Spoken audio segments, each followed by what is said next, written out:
Lisons la parole de Dieu, deux textes. On va me ramener mes adolescents, je les aime trop, donc je vais les voir. Leur papa a besoin de les voir. Je vais prêcher un message intitulé Vous avez droit à votre opinion. Dis à quelqu'un, tu as droit à ton opinion. Ça, c'est ce que nos jeunes aimeraient entendre. Dire à son papa, j'ai droit à mon opinion. Tu m'as dit de rentrer à 21 heures, mais j'ai droit à mon opinion. Et je rappelle toujours à mes enfants que 18 ans est un chiffre. Deux choses, je leur rappelle. 18 ans est un chiffre. Deuxièmement, souviens-toi que tu portes mon nom. Donc quand tu bêtises là, c'est mon nom. J'ai dit 18 ans, c'est un chiffre. Ce n'est pas signe de la maturité. Mais vous avez quand même le droit à votre opinion. Lisons la parole de Dieu dans 1 Roi, chapitre 18, le verset 20 au verset 21. 1 Roi, chapitre 18, verset 20 au verset 21. Nous allons veiller aux enfants. La Bible dit, Akab envoyant des messagers vers tous les enfants d'Israël, et il rassembla les prophètes à la montagne du Carmel. Alors Élie s'approcha de tout le peuple et dit, jusqu'à quand clocherez-vous d'un côté, des deux côtés? Si c'est l'Éternel qui est Dieu, allez après lui. Si c'est Baal, allez après lui. Le peuple ne répondit rien. Ce matin, c'est une matinée où il faut répondre. Amen. Ce matin, c'est une matinée où il faut répondre. Nous voyons dans cette histoire ici, pour ceux qui ne connaissent pas trop la Bible, je vais mettre le contexte. Élie plutôt, était un prophète de Dieu. Et le rôle des prophètes de Dieu, c'était de ramener le peuple auprès de Dieu. Ils étaient en fait euh, l'opinion de Dieu sur la terre. C'était intéressant pour savoir ce que Dieu pense. On devait aller voir un prophète. Et quand le prophète arrivait quelque part, les gens n'étaient pas nécessairement joyeux en disant Cana et prophétie.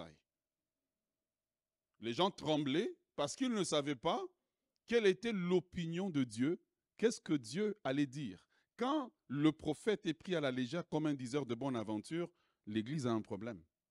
Oh yes. Quand le prophète Samuel est arrivé dans la ville de Bethléem, la Bible dit que la ville a tremblé. Avons-nous fait un problème contre Dieu? Est-ce que Dieu a un message? Qu'est-ce que Dieu veut nous dire? Le prophète Samuel n'est pas venu. Si j'ai vu un truc dernièrement, qu'apparemment maintenant, c'est les téléphones qui rechargent tout seuls. Donc. Mais j'aimerais en avoir un qui règle juste le problème économique du pays. Règle juste le problème et puis on passe. Bref, Élie était là et Élie a déclenché 3 années de famine. Et là, dans l'histoire, le petit texte qu'on vient de lire, on est à la fin de 3 années de famine. 3 années au courant de lesquelles, eh bien, le ciel n'a pas envoyé sa pluie, le ciel n'a pas envoyé ses bienfaits, et c'est la crise économique dans le pays. Pour vous dire que parfois, derrière certaines crises, il y a la main de Dieu. Dieu qui essaie de montrer à l'homme, vous pouvez planifier avec tous vos calculs, avec tous vos économistes, mais je reste Dieu. Je reste assis sur mon trône. Et la main de Dieu était là, Akab qui était puissant, les rois d'Israël qui étaient puissants, tous les rois, toute la région se retrouvent impuissants parce que Dieu démontre en fait, c'est lui qui contrôle non seulement les temps et les circonstances, mais il démontre aussi aux gens, c'est lui qui contrôle aussi la météo. Amen. Que la technologie moderne ne vous trompe pas. Que la technologie ne vous trompe pas. Il y a ce que l'homme peut faire, mais à un moment où on arrive comme les sorciers de Pharaon qui disent ça c'est la main de Dieu. Et je crois que dans ta vie, tu vas vivre à un moment donné, ça c'est la main de Dieu. Tu vas vivre, ça c'est la main de Dieu, car il y aura une visitation pour toi. Et donc le peuple s'est éloigné du Dieu de leur père. Ils se sont éloignés. Ils ont préféré adopter les dieux des nations alentours. Et c'est tout à fait normal. Moi, je pense que si je serais au temps du peuple d'Israël, pour moi, je ne sais pas pour vous, mais pour moi, je pense que peut-être que je me serais éloigné. Pourquoi? Parce que vous êtes une petite nation dominée par les autres. et vous avez l'impression que leurs dieux sont puissants en fait. Parce que votre Dieu, il est invisible, leur Dieu, il est visible. Vous voyez? Eux, ils ont les armes, ils vous dominent, ils vous écrasent. Et comment croire dans un Dieu dont j'ai l'impression qu'il est plus silencieux que actif? Vous voyez? Et c'est tout à fait normal et compréhensible que ce peuple s'est éloigné de Dieu parce qu'ils ont l'impression que Dieu ne fait pas. Et vous avez l'impression que nous, on est mieux, mais on a un nouveau Dieu appelé la technologie. On a un nouveau Dieu qui s'appelle la carte de crédit. On a un nouveau Dieu qui s'appelle l'Internet. Non. On a un nouveau Dieu qui s'appelle ma femme, un nouveau Dieu qui s'appelle mon mari. On a un nouveau Dieu qui s'appelle mon pasteur. Les substituts de Dieu sont devenus de Dieu. Est-ce que vous êtes avec moi? Mais suivez-moi bien, parce que je m'en vais avec vous dans un petit voyage. Et donc, la nation se divise donc en 3 camps. Le camp de ceux qui, comme Élie, sont des purs et durs, qui, malgré la crise, continuent à croire que Dieu est Dieu. Vous savez, parfois, quand je regarde ce qui se passe en Afrique, j'ai dit c'est difficile de garder la foi. Quand tu regardes ce qui se passe en Haïti, c'est difficile de garder la foi. Comment la méchanceté humaine peut atteindre un tel niveau d'asservissement de tout, des zones entières de la planète pour qu'une minorité puisse s'enrichir. Et je sais qu'on ne dit rien, mais on le pense tous. Et j'ai décidé dans cette saison d'en parler. Comment continuer à croire en Dieu? Est-ce que Dieu existe? Mais au travers de cette méchanceté, il y a des hommes comme Élie qui continuent à croire, comme dans le prophète disait dans Lamentation, que les bontés de Dieu ne sont pas à leur terme, que ses bontés se renouvellent chaque matin. Comment croire en Dieu lorsque je découvre que certains de ceux qui sont venus m'annoncer l'évangile l'ont utilisé comme un instrument d'asservissement? Ce n'est pas parce que quelqu'un utilise une voiture pour voler que les voitures sont mauvaises. Oh yes. Quelqu'un peut instrumentiser la Bible, mais elle reste la parole de Dieu. Et cette personne fera face à son jugement. Je vais vous emmener dans la peau de ces personnes parce que c'était difficile de continuer à croire quand tu as l'impression que tout s'écroule. Et pourtant, il y a des gens de la race d'Élie qui continuent à croire quand c'est impossible de croire.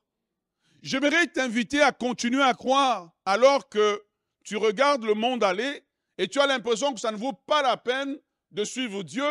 Tu as l'impression que quand on vient à l'église, c'est pour un lavage du cerveau. J'aimerais t'inviter à continuer à croire qu'il y a un Dieu dans le ciel, qu'il y a un Dieu qui n'a pas été créé de la main de l'homme et que malgré qu'ils peuvent cacher les preuves, toutes les preuves scientifiques prouvent que le design là, du ciel et de la terre, c'est un design intelligent. Que le hasard ne peut pas créer ce que vous voyez là. Le hasard ne peut pas créer la beauté que vous êtes. Bon, je ne sais pas dire là à ton voisin, bah, apparemment ce n'était pas pour toi. Donc ça c'est le premier camp, c'est le camp de ceux qui s'attachent à Dieu. Le deuxième camp, eh bien c'est le camp de ceux qui sont modernisés, qui ont dit on est arrivé au Canada, c'est le terminus. Ils se sont modernisés, ils se sont adaptés. Et donc, ils se sont éloignés de Dieu. Ils ont des dieux substituts qu'on appelle comment encore? Ah, ma carte de crédit. Dieu substitut qu'on appelle mon travail. Dieu substitut que je ne sais pas, j'appelle ma beauté.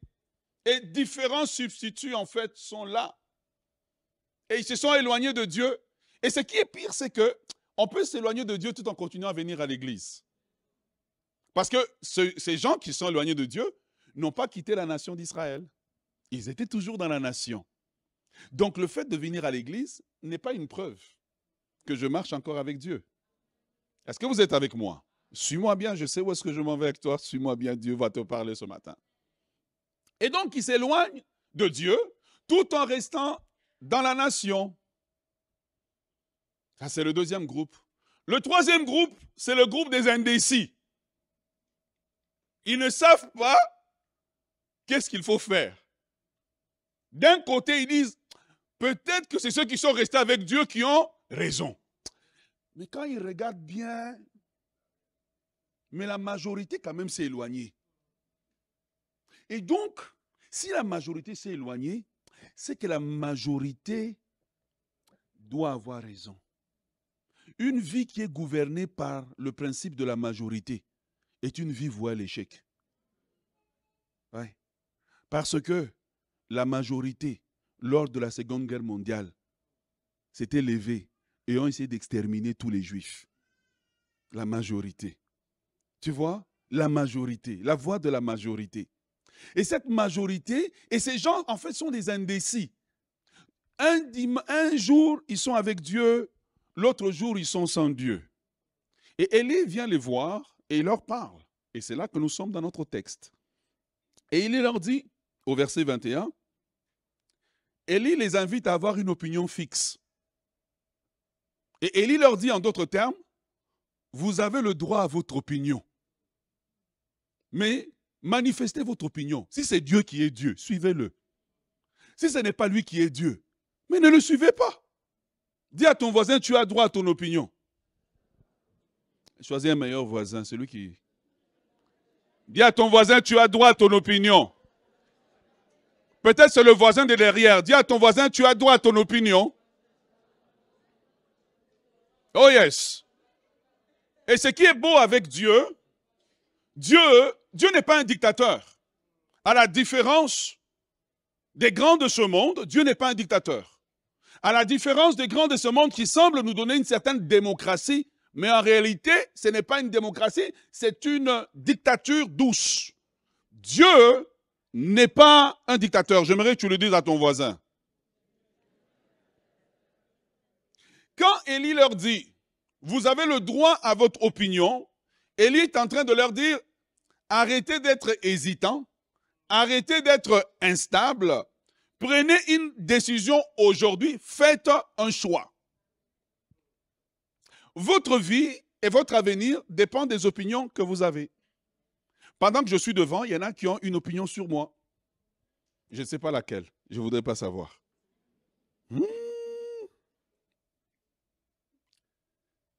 Mais j'aimerais vous rassurer que Dieu n'est pas un dictateur. Depuis le jardin d'Éden, Dieu a toujours dit à l'homme, tu as droit à ton opinion. Il a dit à Adam, il y a l'arbre du bien, l'arbre de la vie que j'ai planté dans le jardin, l'arbre de la connaissance du bien et du mal. Il dit, quelle est ton opinion? Je mets les choix devant toi. Dieu a toujours donné à l'homme le choix.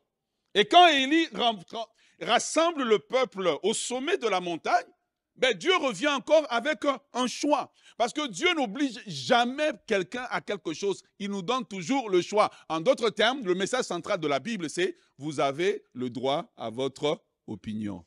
Dis-le à un voisin encore, tu as le droit à ton opinion. Est-ce que le voisin était bon cette fois-ci? Tu ne veux pas changer? Non? Ok, dis à ton voisin, fais-lui comme ça, fais-lui comme ça.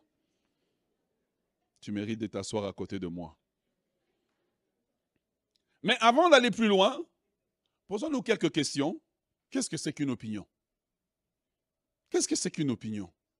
Parce qu'à tous les 4 ans, apparemment, on va aux urnes manifester notre opinion. Sauf qu'on te donne tellement de mauvais candidats que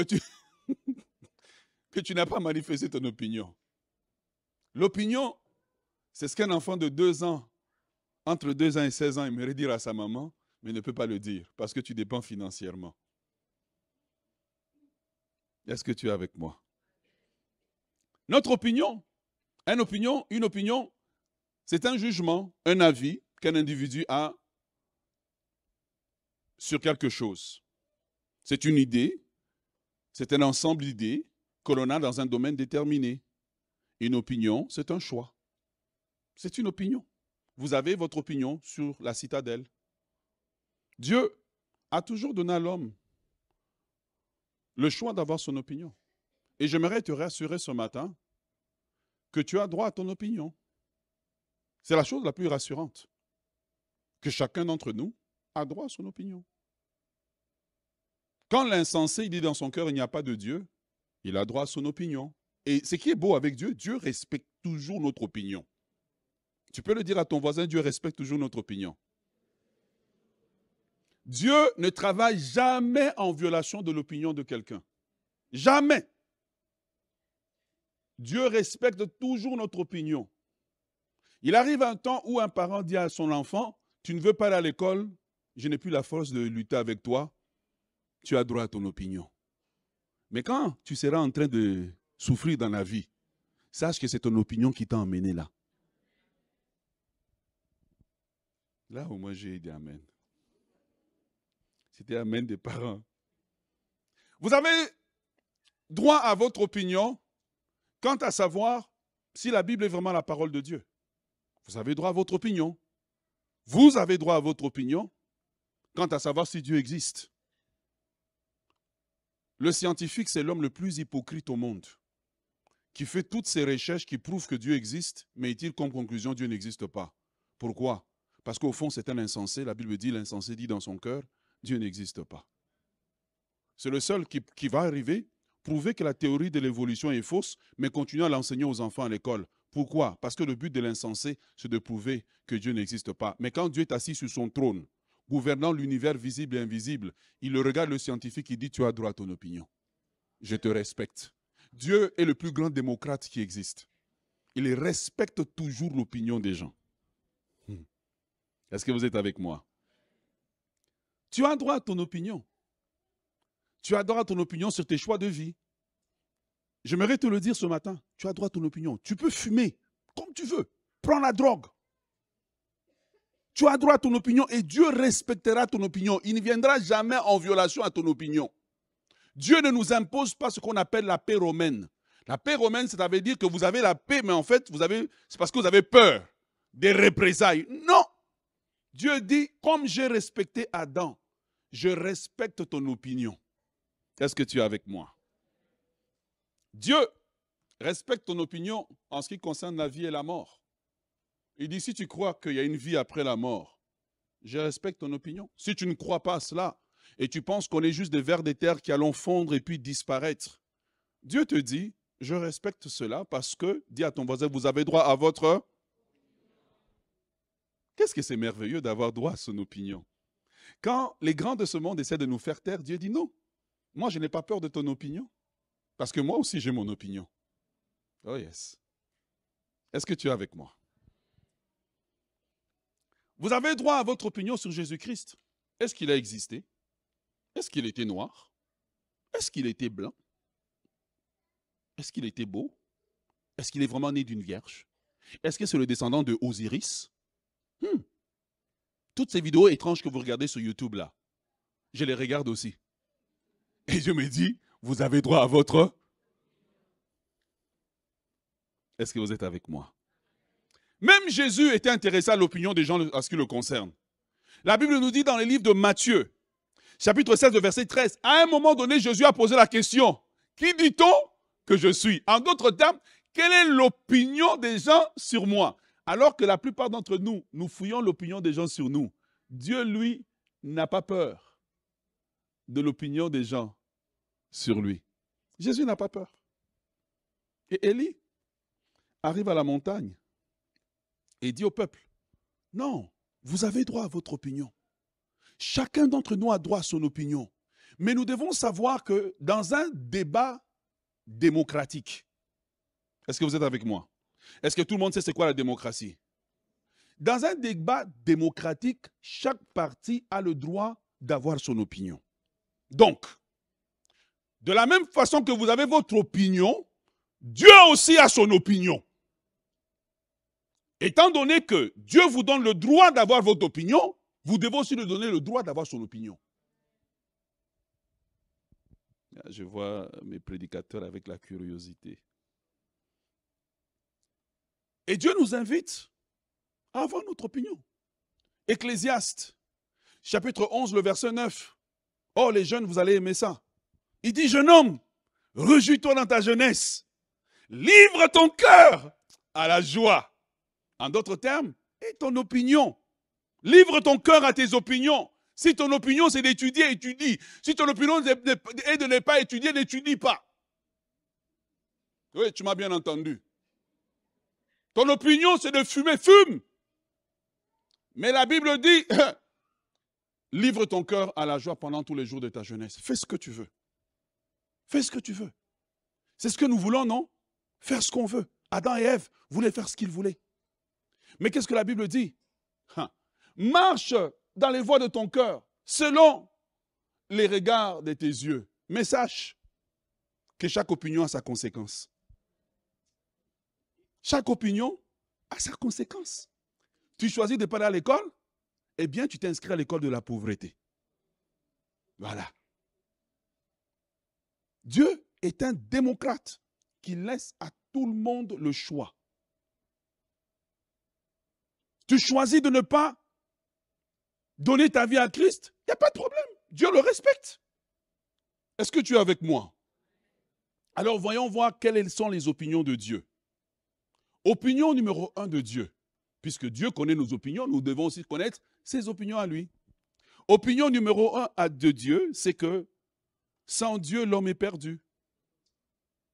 Voilà. Sans Dieu, l'homme est perdu.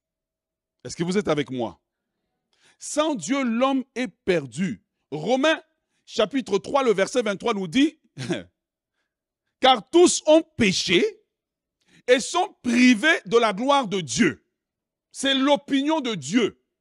Comme Dieu respecte notre opinion, nous devons respecter son opinion. Que nous croyons que son opinion est vraie ou qu'elle est fausse, c'est son opinion. Est-ce que vous êtes avec moi? Romains 6, 23 nous dit, eh bien, que le salaire du péché, le salaire de la révolte contre Dieu, le salaire de tourner le dos à Dieu, le salaire de vouloir vivre sa vie comme on veut, sans que Dieu gouverne notre vie, de faire nos choix comme si Dieu n'existait pas, il y a un salaire à cela. En d'autres termes, il y a une conséquence à cela. Il dit, le salaire du péché, c'est la mort. Dieu dit, tu as droit à ton opinion, juste sois prêt à vivre avec les conséquences. Comme un parent dit à son enfant, tu ne veux pas étudier, ce n'est pas grave. La vie finira par te corriger. Et quand la vie te corrige, c'est sans anesthésie. Elle te bastonne sans anesthésie et puis c'est des coups à long terme. Remettez le verset s'il vous plaît. Merci. Le salaire du péché, de ton opinion, que tu peux vivre comme tu veux et qu'il n'y a pas de conséquences, Dieu te dit non, il y a une conséquence à ton opinion sur ton mensonge. Il y a une conséquence à ton opinion sur le vol. Il y a une conséquence à ton opinion sur ta vie double que tu mènes. Il y a une conséquence. Dieu dit, je respecte. En même temps que je respecte, mais sache que tu dois être prêt à vivre avec les conséquences. Et Élie dit au peuple, tu as droit à ton opinion. Maintenant, tu peux dire à ton voisin, tu as droit à ton opinion. Dieu dit que l'homme est tellement perdu qu'il ne peut pas se sauver, qu'il dit que Dieu fait le don de la vie éternelle à l'homme. Parce que c'est un bon parent, c'est un parent responsable, mais qui respecte notre opinion. Opinion numéro 2. Opinion numéro 2. La deuxième opinion de Dieu, c'est que toute l'humanité marche vers le jugement. Qui qu'il soit. Moi, j'aime les gens qui disent, oh, mais qu'est-ce que Dieu va faire des gens des autres religions? Dieu dit, ce n'est pas ton problème. C'est moi le créateur, je sais comment je vais m'arranger. Mais mon opinion à propos de toi, c'est que chacun d'entre nous ici dans cette salle, tout le monde ici, et ceux qui croient, et ceux qui ne croient pas, et ceux qui ont une opinion, et ceux qui ont une opinion à 50%, Dieu dit que toutes les personnes dans cette salle, nous marchons l'humanité entière vers un jugement terrible qui nous attend. C'est l'opinion de Dieu. Que vous le vouliez ou pas, comme toi tu as droit à ton opinion, il a droit à son... Dis à ton voisin, Dieu a droit à son opinion. Tu vois? Hébreux chapitre 9, verset 27 nous dit, et comme il est réservé aux hommes de mourir une seule fois, après quoi vient le jugement? La réalité est que tous les hommes vont mourir. Regarde, ne suis pas tout ce qu'on te dit que oui, en 2030, on pourra vivre éternellement. On ne pourra pas vivre éternellement. C'est écrit, noir sur blanc. Ils ont droit à leur opinion, Dieu a droit à son opinion. Maintenant, je comprends quand l'apôtre Paul dit, pour moi, il est préférable que je sois avec Christ. Nous ne croyons pas dans ces choses parce que nous n'avons pas étudié. Nous croyons parce que nous avons étudié. Nous croyons parce que nous sommes intelligents. Nous croyons parce que nous avons étudié. Nous croyons parce que nous avons la conviction du Saint-Esprit. Nous ne croyons pas parce que nous avons été manipulés par des gens qui sont venus en bateau quelque part nous annoncer un faux Christ. Nous croyons parce que nous avons découvert le vrai Christ. Nous croyons parce que nous avons découvert qu'il est le chemin, la vérité, la vie. Nous croyons parce que nous croyons que sa parole, elle est vraie, elle est éternelle. Nous croyons parce que nous avons vu la réponse à nos prières. Si ce qu'on nous a emmené était faux, en supposant que c'est faux, mais que je vois que quand je prie, Dieu me répond. Ça veut dire que les hommes étaient faux, mais Dieu n'était pas faux. Les hommes étaient faux, mais Dieu n'était pas faux. Il est le même hier, aujourd'hui et éternellement. Vous avez le droit à votre opinion. Oh yes, vous avez le droit à votre opinion. Mais sachez que tout en choisissant comment vous vivez, que l'opinion de Dieu et que les riches, les pauvres, les blancs, les noirs, tout le monde marche sur le chemin du jugement éternel. Certains pour l'enfer et d'autres pour être éternellement avec Dieu. Quelqu'un va dire l'idée est utopique. Vous avez trop de français. Voilà. Mais c'est l'opinion de Dieu. Que tu crois que c'est le fruit de l'imagination, Dieu dit c'est mon opinion. De la même façon que tu as droit à ton opinion, Dieu a droit à son opinion. Troisième opinion de Dieu. J'ai juste 4 choses à vous dire. Troisième opinion de Dieu.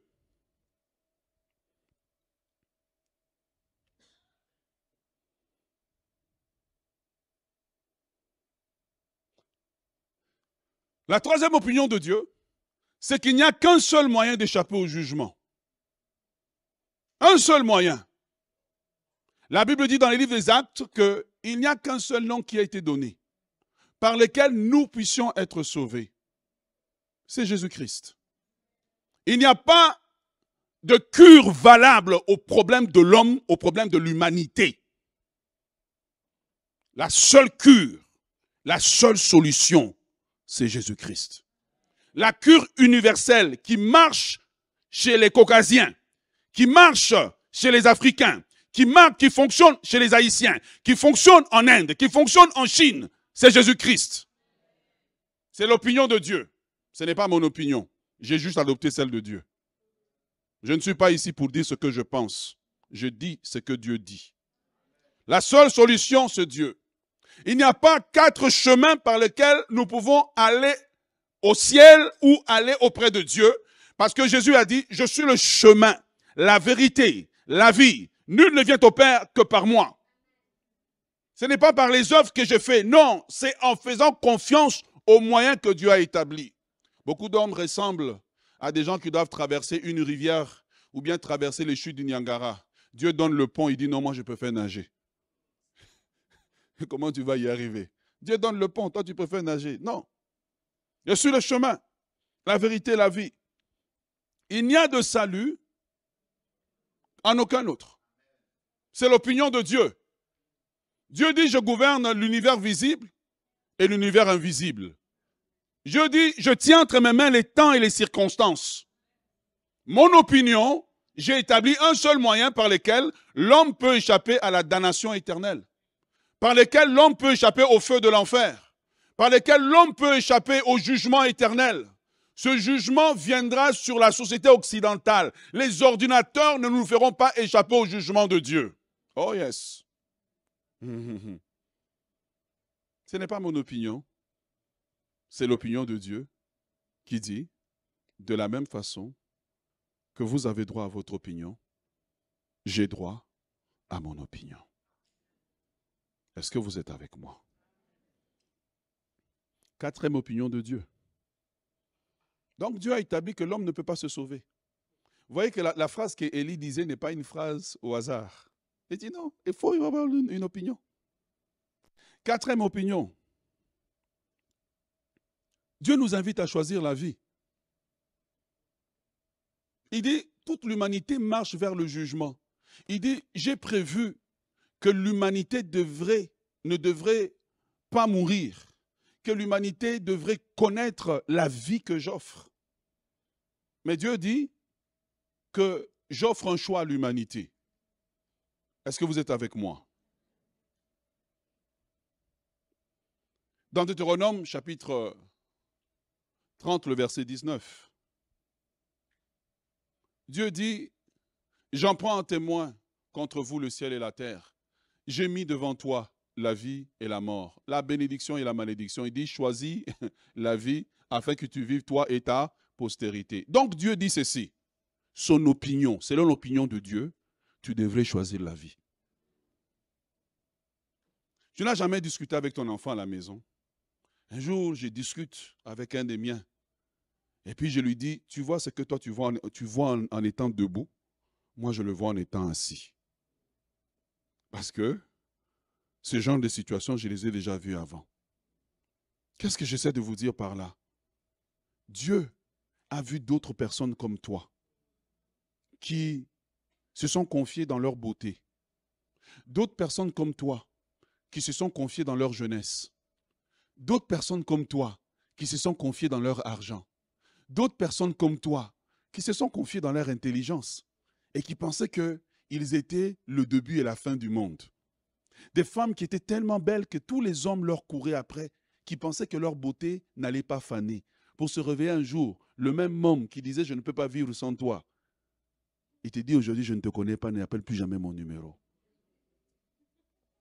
Mais Dieu te dit « sois intelligent, choisis la vie que je te donne. Je te la donne gratuitement. Tu as droit à ton opinion, mais ce qui est bon, on dit que c'est qui ne change pas d'avis? Il n'y a que les quoi? Qui ne changent pas. Ce n'est pas moi qui ai dit, hein? Repérez bien. Ce qui est bon avec une opinion, c'est qu'elle peut être changée. C'est ça qui est bon avec une opinion. Le matin, je pensais une chose. L'après-midi, quand j'ai des preuves devant moi, je peux changer d'opinion. Et ce matin, il est temps que quelqu'un change d'opinion. Oh yes. C'est pour ça que nous sommes là. Élie dit au peuple, si c'est l'Éternel qui est Dieu, changez d'opinion. Si c'est Baal, changez d'opinion. Vous avez droit à votre opinion, mais sachez que chaque opinion a des conséquences. Oh yes. Luc chapitre 16. Luc chapitre 16. Le verset 19 au verset 30 nous raconte l'histoire d'un homme qui était riche. Sûrement, il vivait au Canada. Parce que façon dont il était riche là. Et puis, il avait son frère qui vivait dans un pays dont le nom commence par une lettre de l'alphabet. Et dont le nom se termine par une lettre de l'alphabet. Et ce frère-là l'appelait tout le temps.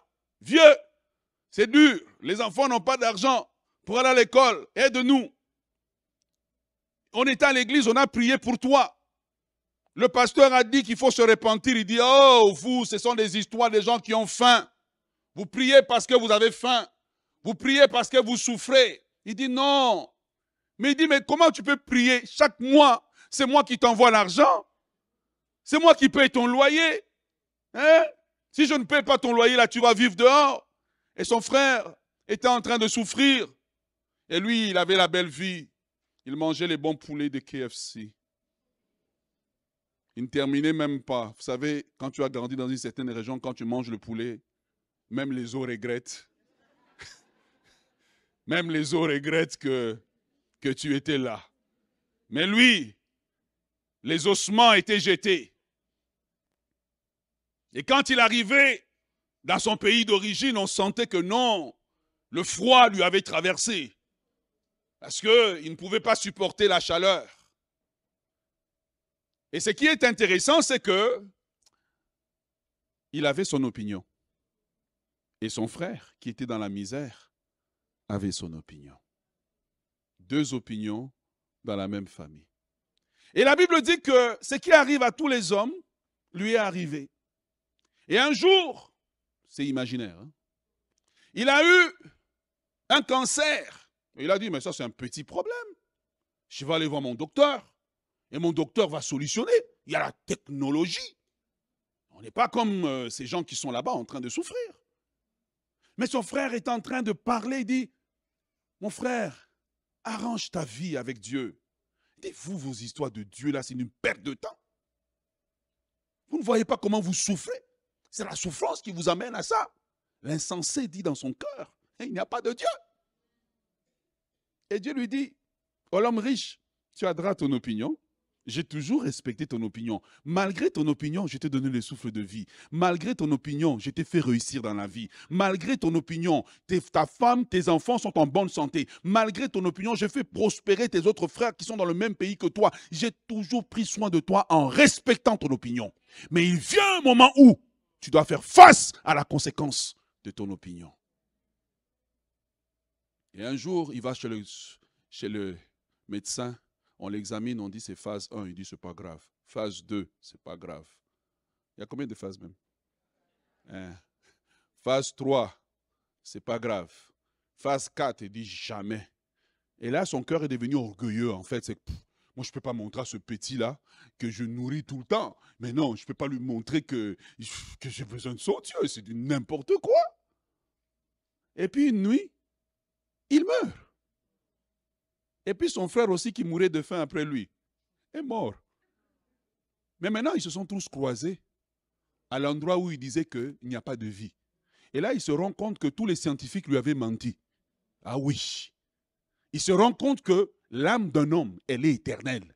Que la vraie partie de l'homme, c'est celle qui est à l'intérieur.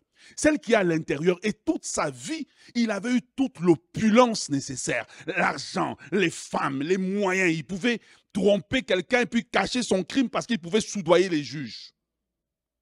Quand il est arrivé de l'autre côté, il a commis la première erreur. Vous voulez savoir c'est laquelle?